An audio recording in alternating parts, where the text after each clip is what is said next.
వేసుకొని oil heat ఎక్కాక ఎండుమిర్చి వేసుకోండి. తర్వాత స్టవ్ ఆఫ్ చేసేసుకోండి. ఇవన్నీ తీసుకొని పక్కన ప్లేట్లో పెట్టుకోవాలి. కడిగి ఆరబెట్టుకున్నాను.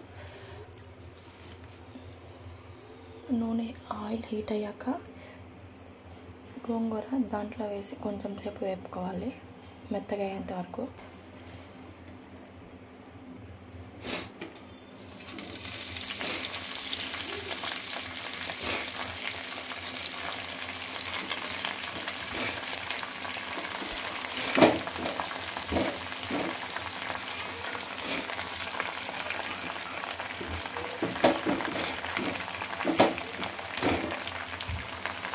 మెత్తగా అయ్యేంత వరకు వేపుకోవాలి గోంగూర.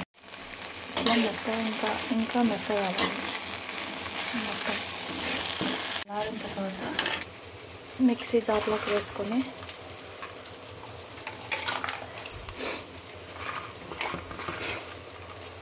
పౌడర్ చేసుకోవాలి.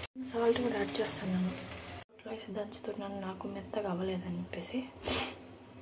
ఉద్దిపప్పు పోపులన్నీ వేసుకున్న ఉద్దిపప్పు, జీలకర్ర, ఎండుమిర్చి, ఆవాలు, ఎల్లుల్లిపాయలన్నీ వేసుకున్నాను.